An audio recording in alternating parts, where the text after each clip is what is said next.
வணக்கம் நண்பர்களே. Super hero திரைப்படங்கள் எப்பவுமே ஒரு ஸ்பெஷல். அது சிறியவர்களிலிருந்து பெரியவங்க வரைக்கும் கவர்ந்து இருக்கக்கூடிய படங்களா ஹாலிவுட்ல இருந்து வர்ற படங்கள் இப்படி அமைஞ்சிருக்கு. நிறைய படங்கள் சொல்லலாம்.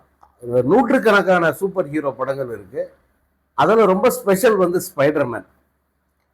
இந்த ஸ்பைடர்மேன் திரைப்படத்தினுடைய புதிய ஒரு ஃப்ரான்ச்சைசி, அதாவது புதிய பாகம் இன்னைக்கு உலகம் முழுக்க ரிலீஸ் ஆயிருக்கு. மிகப்பெரிய ஆர்வத்தை தூண்டி இருக்கிற படமா இந்த ஸ்பைடர்மேன் பார்க்கப்படுது. ஸ்பைடர்மேன் திரைப்படங்கள் இது வரைக்கும் ஒரு 6-7 திரைப்படங்கள் வந்திருக்கு. அது இல்லாம வெவ்வேறு காலகட்டத்தில் ஸ்பைடர்மேன் திரைப்படங்கள் முயற்சித்து பார்க்கப்பட்டிருக்கு. அதுல முழுமையான திரைப்படங்களாக ஸ்பைடர்மேன் ஆரம்பத்தில் வந்த அந்த டோபி மெக்யூர் அவர் நடித்த 3 திரைப்படங்கள், அதன் பிறகு கார்ஃபீல்டு நடித்த 2 திரைப்படங்கள், இப்போ டாம் ஹாலன்ஸ் நடிச்சிருக்கிற 4 திரைப்படங்கள். இதுதான் இந்த ஸ்பைடர்மேன் வரிசை, இப்போ நவீன வரிசை அப்படின்னு சொல்லலாம். அதுல இன்னைக்கு Spiderman the brand new day அப்படிங்கிற ஒரு திரைப்படம் வெளியாகி இருக்கு. இது முந்தைய திரைப்படங்கள்ல முற்றிலும் வேறுபட்ட ஒரு வடிவமா இருக்கும் அப்படின்னு சொல்லியிருந்தாங்க. அதனால இந்த படத்துக்கு உலகம் முழுக்க மிகப்பெரிய எதிர்பார்ப்பு ஏற்பட்டிருந்தது. இன்னைக்கு திரைப்படம் ரிலீஸ் ஆகுது. ஆனா ஒரு வாரத்துக்கு முன்பு இருந்தே இந்தியாவில் இதுக்கு டிக்கெட் புக் பண்ணாங்க. அதுக்கு உலகம் முழுக்க பல நாடுகள்ல இன்னும் முன்பாகவே புக்கிங் நடந்தது. இந்தியாவை பொறுத்த வரைக்கும் கடந்த திங்கட்கிழமையிலிருந்து டிக்கெட் புக்கிங் நடந்துட்டு இருந்தது. பல தியேட்டர்கள், அதாவது இங்க அப்ப ரிலீஸ் ஆகி ஓடிக்கிட்டு இருக்க இந்த படம் ஜனநாயகன். ஏன் இப்ப ஓடலையான்னு கேட்பீங்க. இப்ப அது என்ன ஓட்ட ஓடுதுன்றத சொல்லதான் இதை சொல்ல போறேன்.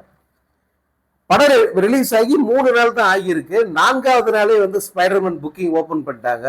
ஆல்மோஸ்ட் இந்த ஜனநாயகன் திரைப்படத்தை திரையிட்ட அத்தனை திரையரங்குகளிலும் ஸ்பைடர்மேன் திரைப்படத்துக்கான புக்கிங் ஓபன் பண்ணிட்டாங்க. மிகப்பெரிய ஆர்வத்தோட மக்கள் அந்த படத்துக்கு புக்கிங் பண்ணியிருந்தாங்க. இன்னைக்கு பார்த்தீங்கன்னா தமிழ், அதே போல இங்கிலீஷு, 3D வெர்ஷனு, அதாவது 3D வெர்ஷன், 2D வெர்ஷனு, அப்புறம் எபிக் வெர்ஷனு. ஐமேக்ஸில் ரிலீஸ் ஆகல. ஏன்னா ஒடிசி திரைப்படம் இன்னும் பேக்டு ஹவுஸாக ஓடிக்கிட்டு இருக்கு, ஃபுல் ஹவுஸ்ஃபுல்லாக போயிட்டு இருக்கு.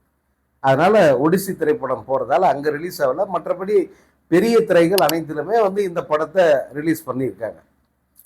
அதில் கொடுமை என்னன்னா, இந்த படத்துக்கு டிக்கெட் கிடைக்கல எந்த தியேட்டர்லுமே. அதாவது நேற்றிலிருந்து முயற்சி பண்றாங்க.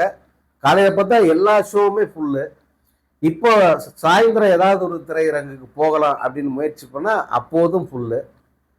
எந்த சென்னைக்கு வெளியே, அதாவது மதுராந்தகம் வரைக்கும் பார்த்தீங்கன்னா கூட அத்தனை திரையரங்குகளிலும் இந்த படம் ஹவுஸ்ஃபுல்லா போகுது. எங்கெங்கன்னா முன்னெப்போதும் திரையரங்குகள் இல்லாத ஏரியாக்கள், இப்போ உரகடம், அங்கெல்லாம் ஒரு தியேட்டர் வரலாம் நினைச்சு கூட பார்த்தது இல்லை. அங்கே 3 ஸ்கிரீன் தியேட்டர் இருக்கு. இந்த படம் ஹவுஸ்ஃபுல்லு.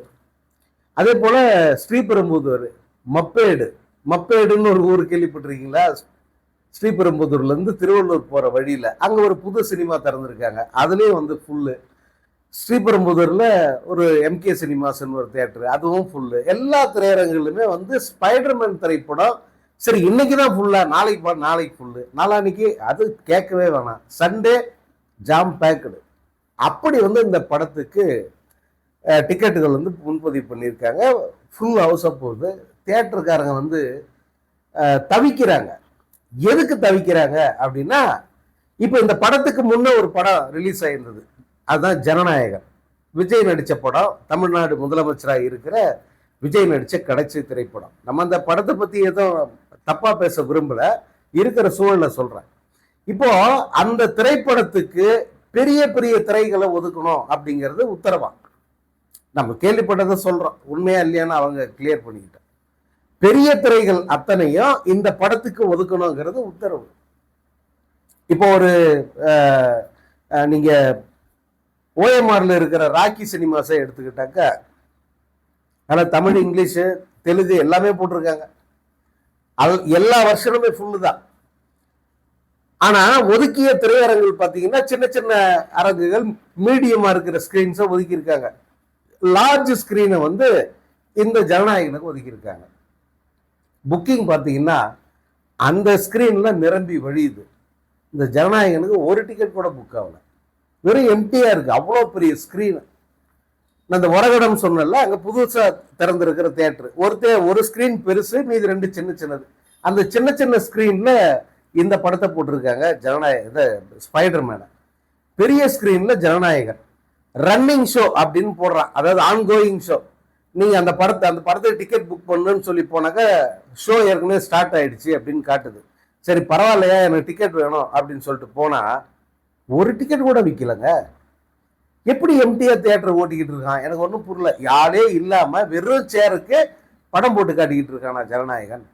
இப்போ ஒரு படம், நல்ல படம், பெரிய அளவுக்கு புக்கிங் நடக்குது, மக்கள் ஆர்வத்தோடு அந்த படத்துக்கு டிக்கெட் வாங்கணும்னு விரும்புகிறாங்கன்னும் போது அதை தான் பெரிய ஸ்க்ரீனில் போடணும்.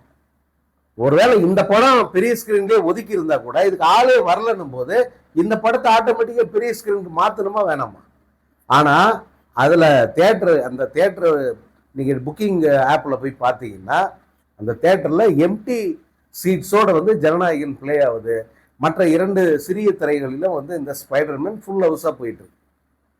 இது இந்த ஒரு தேட்டர் மட்டும் இல்லை, பல திரையரங்குகள். இப்போ லலித், அவருடைய ப்ரொடியூசர் லலித், அவருடைய தேட்டர் இருக்கு கிளாம்பாக்கத்தில் பஸ் ஸ்டாண்ட் ஆப்போசிட்ல. அந்த திரையரங்கத்தில் போய் செக் பண்ணீங்கன்னா இந்த படத்துக்கு ஒரு டிக்கெட் கூட இல்லை. எந்த படம், ஸ்பைடர்மேனுக்கு ஒரு டிக்கெட் கூட இல்லை. ஆனால் இந்த ஜனநாயகன் திரைப்படமும் அங்க ஷோஸ் காட்டுறாங்க, ஒரு டிக்கெட் கூட விற்கல, வெறுமனே எம்டியா இருக்கு, எல்லா ஸ்கிரீனும் எம்டியா இருக்கு, எல்லா ஷோவும் எம்டியா இருக்கு. ஆனா அந்த படத்தை வச்சுக்கிட்டு இருக்காங்க. இது இங்க மட்டும் இல்ல, பல்வேறு இடங்களில் கம்பல்ஷன், அதாவது ஆளும் கட்சியினுடைய அல்லது ஆட்சி மேலிடத்திலிருந்து வருகிற பிரஷர் காரணமாக இந்த படத்தை வெறுமனே, அதாவது ஃபுல் ஹவுஸா போக வேண்டிய படத்தை சின்ன சின்ன திரைகள்ல தள்ளி விட்டுட்டு ஒன்னுத்துக்கும் வேலைக்காகாத, மக்கள் பார்க்க விரும்பாத, வெறுமனே வந்து எம்டி சீட்ஸா இருக்கிற இந்த ஜனநாயகன் அப்படிங்கிற ஒரு மோசமான இந்த திரைப்படத்துக்கு வந்து அவர்கள் பெரிய திரைகளை ஒதுக்கி இருக்கிற அந்த ஒரு கேவலத்தை பார்க்க முடிஞ்சது. இந்த ஜனநாயகன் திரைப்படத்தினுடைய பாக்ஸ் ஆஃபீஸ் எல்லாம் நான் சொல்லிட்டேன், திரும்ப திரும்ப சொல்லணும்னு அவசியம் இல்லை. ஆனால் திரும்ப திரும்ப அவங்க மேனிப்புலேட் பண்ணி தொடர்ச்சியாக அந்த வசூல் கணக்குகளை வந்து சொல்லிக்கிட்டு இருக்காங்க. இன்னைக்கு படம் ரிலீஸ் ஆகி இன்னைக்கு ஒரு வாரம் முடிஞ்சு போச்சு இல்லையா, இன்னைக்கு வந்து அவங்க ஒரு வசூல் கணக்குன்னு சொல்லிட்டு கார்டு, அந்த போஸ்டர் வந்து அடிச்சு விட்டுருக்காங்க. இப்போ நம்ம திங்கக்கிழமையோட பாக்ஸ் ஆஃபீஸ் ஸ்டேட்டஸ் சொன்ன அன்னைக்கே வந்து இந்த படம் 150 கோடியே தாண்டதே கஷ்டம் அப்படின்னு சொல்லிட்டேன். ஆனா அன்னைக்கே வந்து இவங்க 200 கோடி, 250 கோடி, 230 கோடி இப்படி போட்டு வந்து ஒரு வடை சுட்டு வச்சிருந்தாங்க. இன்னைக்கு ஒரு வாரம் முடிஞ்ச பிறகு பாத்தீங்கன்னா திரும்ப அதே அமௌண்ட்டை தூக்கிட்டு சுத்துறாங்க. ஏண்டா, 4 நாளைக்கு முன்னாடி இருந்த ஸ்டேட்டஸுக்கும் இன்னும் 4 நாள் கழிச்சு இப்ப இருக்கிற ஸ்டேட்டஸுக்கு வித்தியாசம் இருக்கு வேணாமா? அன்னைக்கு 205 கோடின்னு ஒருத்தம் போட்டான், இப்ப அதையே தூக்கிட்டு சுத்துறான். என்னடா அர்த்தம்? அந்த 4 நாள்ல என்ன பண்ணுச்சு அந்த படம்? அப்புறம் இன்னொருத்தன் 236 கோடின்னு போட்டிருந்தான், அதே கார்டை திருப்பி இன்னைக்கும் போட்டிருக்கான். புதுசா ரீக்ரியேட் பண்றதுக்கு கஷ்டம் போல இருக்கு. அதே கார்டை தூக்கி இன்னைக்கு போட்டு 236 கோடி on it's first day, 7th டே இவ்வளவு வசூல் பண்ணியிருக்கு அப்படின்னு வந்து போடுறான். இது மாதிரி அந்த வரிசை வேணா உங்களுக்கு அந்த விதவிதமான அந்த விதவிதமா போஸ்டர்ஸ் உருட்டி இருப்பாங்கல்ல, அதை அப்படி வரிசையை போடுற பாருங்க. ஸோ இந்த மாதிரி இது வந்து ஸ்பைடர்மேன் கிட்ட மிதிவாகுது இந்த படம். ஸ்பைடர்மேன் இது வந்து படம் ரிலீஸுக்கு முன்னாடி, அதாவது ஸ்பைடர்மேன் ரிலீஸுக்கு முன்னாடியே ஜனநாயகன் வந்து புதைச்சிட்டாங்க, சதைச்சிட்டாங்க. இந்த படம் ரிலீஸ் உடனே மொத்த தேட்டரை வந்து அதை தூக்கி தூர கடாச்சிட்டு ஸ்பைடர்மேனை போட்டாங்க. வெளி மாநிலங்கள்லாம் கேட்க வேணா, ஸ்பைடர்மேன் தான் கிளியர் டாமினேஷனு பெருசாக போது. அங்கெல்லாம் இந்த படமே இல்லை, ஜனநாயகனே இல்லைன்னு வச்சுக்கோங்க. ஆனால் தமிழ்நாட்டில் இந்த மாதிரி ஒரு அக்கிரமத்தை வந்து ஒரு சினிமாவில் இருந்து போன ஒரு முதலமைச்சர், சினிமா நிலவரம் தெரியும், சினிமாவில் எப்போ சம்பாதிச்சா உண்டுங்கிறதும் தெரியும். இப்போ இந்த படத்துக்கு மிகப்பெரிய டிமாண்ட் இருக்கு, டிக்கெட் ப்ரெஷர் ஹெவியா இருக்கு. யாருக்கிட்டே ரெக்கமெண்ட் பண்ணி கூட டிக்கெட் கிடைக்கல. எதுக்கு? ஜனநாயகனுக்கு. தெரிஞ்ச தேட்டர்ல கேட்டால் கூட, சார் எல்லாம் புக் ஆயிடுச்சு சார், ரிலீஸ் பண்ணிட்டோம், டிக்கெட்டே இல்லை அப்படிதான் வந்து சொல்றாங்க. அப்படி ஒரு ஹை ப்ரெஷர் இருக்கிற ஒரு படத்துக்கு பெரிய ஸ்கிரீன்களை ஒதுக்காம, அதிக நாற்காலியில் உள்ள திரைகளை ஒதுக்காம இந்த ஜனநாயகனை வந்து அங்க ஆக்குப்பை பண்ண வச்சுட்டு இந்த படத்துக்கு சின்ன சின்ன திரைகளை மட்டுமே வந்து ஒதுக்க வேண்டிய ஒரு நிர்பந்தத்துக்கு தியேட்டருக்காரங்களை தள்ளி விட்டுருக்காங்க இந்த தாவேக கட்சிக்காரங்க.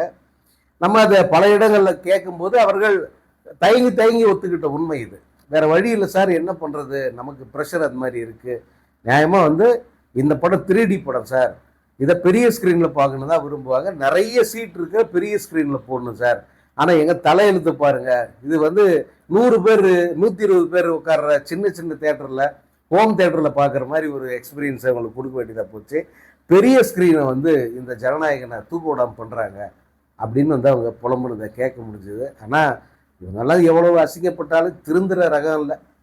எவ்வளோதான் வந்து சொன்னாலும், இவங்க தவறுகளை எவ்வளோதான் நம்ம எடுத்து காட்டினாலும், அதெல்லாம் கேட்டு உடனே வந்து திருந்துற ரகம் இந்த தாவைக்காவோ அல்லது இந்த இப்போ இருக்கிற இந்த அரசோ அந்த ரகத்தில் சேர்த்து இல்லை. அதனால் இதெல்லாம் வந்து செவடங்காதில் ஊதின சங்கு தான். ஆனால் ஜனங்களுக்கு தெரியணும், அவ்வளோதான். நம்ம அந்த ஒரு பர்பஸுக்கு தான் இதையெல்லாம் வந்து சொல்கிறேன். இன்னைக்கு தேதிக்கு தமிழ்நாடு அல்லது இந்தியா முழுக்க இந்த திரைப்படம் 100 கோடி, நம்புறீங்களா, 100 கோடி வசூலோட வந்து முதல் நாளே அட்வான்ஸ் புக்கிங்லேயே இந்த படம் வந்து 100 கோடியை தொட்டிருக்கிறது. 95 கோடிக்கு மேலே தொட்டுட்டு தான் சொல்கிறாங்க. இன்னைக்கு படத்தினுடைய இந்த முதல் நாள் வசூல் எப்படி போகுது அப்படின்னு பார்த்தீங்கன்னா, நார்த் இந்தியாவில் மல்டிப்ளெக்ஸ் தேட்டர் உரிமையாளர்கள்லாம் ரொம்ப மகிழ்ச்சியை தெரிவிச்சிருக்காங்க. அவங்க மகிழ்ச்சியாக சொல்கிறாங்கனாலே தேட்டர் ஹவுஸ்ஃபுல்லாக போகுதுன்னு அர்த்தம். அவர்கள் கணக்குப்படி இந்த படம் வந்து கிட்டத்தட்ட 85% ஆக்குபேஷனில் ஓடிக்கிட்டு இருக்கு, ஆக்குபென்சியோட போகுது. மிகப்பெரிய ஒரு வெற்றி இந்த படம், பிளாக் பஸ்டர் ஓப்பனிங் இது. நிச்சயமாக வந்து இந்த படம் 100 கோடி அப்படிங்கிற அந்த வசூலோட ஸ்டார்ட் ஆகுது அப்படின்னு சொல்கிறாங்க. உலகம் முழுக்க கிட்டத்தட்ட இந்த படம் ஒரு 3000 கோடி ரூபாய் அப்படிங்கிற அந்த வசூலோட வந்து இந்த படம் தொடங்குது அப்படின்னு சொல்கிறாங்க.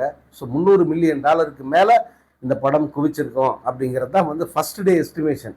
இதோட ப்ரீ சேல்ஸே வந்து ஒரு $100 மில்லியன் சொல்கிறாங்க. அப்போது இந்த ஃபர்ஸ்ட் டே வேர்ல்டு வைடு வந்து கலெக்ஷன் எவ்வளோ இருக்குன்னு பார்த்துக்காங்க.